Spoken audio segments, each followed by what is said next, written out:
ಎಲ್ರಿಗೂ ನಮಸ್ತೆ. ನಾನು ಡಾಕ್ಟರ್ ನಿರಂಜನ್.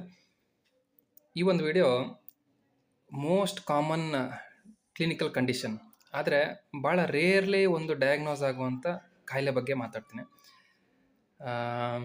ಸುಮಾರು 30-50 ಭಾಗತಃ ಅಡಲ್ಟ್ಸ್ ಪಾಪ್ಯುಲೇಷನಲ್ಲಿ ಒಂದು ಇರುವಂಥ ಕಾಯಿಲೆ.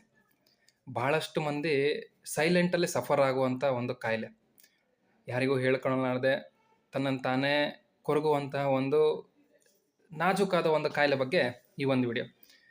ಇಲ್ಲಿ ತನಕ ಗೊತ್ತಾಗಿಲ್ಲ ಅಂತಾದರೆ ಎನಿ ಗೆಸ್ಸಸ್?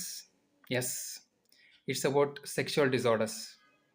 ಸೊ ಮೊದಲೇ ಹೇಳಿದಾಗೆ ಹತ್ತತ್ರ 30-50% ಜನ ಅಡಲ್ಟ್ ಪಾಪ್ಯುಲೇಷನ್ ಈ ಒಂದು ಸಮಸ್ಯೆಯಲ್ಲಿ ಬಳಲ್ತಾ ಇರ್ತಾರೆ.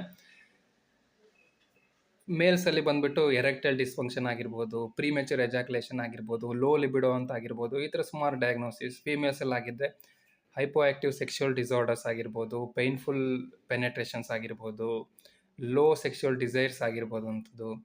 ಸೊ ಈ ಥರದಂಥ ಹಲವಾರು ಕಾಯಿಲೆಗಳು ಸೆಕ್ಷುವಲ್ ಡಿಸಾರ್ಡರ್ಸಲ್ಲಿ ಇರುತ್ತೆ.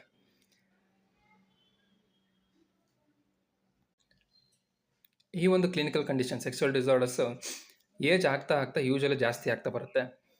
ಇನ್ನು ಹಲವಾರು ಲೈಫ್ ಸ್ಟೈಲ್ ಡಿಸಾರ್ಡರ್ಸ್ ಆಗಿರ್ಬೋದು, BP, sugar, diabetes, neuropathies, heart related problems ಆಗಿರ್ಬೋದು, ಅಥವಾ ಡಿಪ್ರೆಷನ್ನು, ನಿದ್ದೆ ಪ್ರಾಬ್ಲಮ್, ಆ್ಯಂಗ್ಸೈಟಿ, ಈ ಥರ ಹಲವಾರು ಕಂಡೀಷನಲ್ಲಿ ಈ ಒಂದು ಸಮಸ್ಯೆ ಜಾಸ್ತಿಯಾಗಿ ಕಂಡುಬರುತ್ತೆ.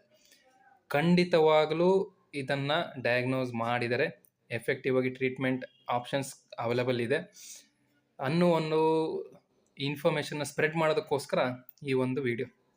Thank you.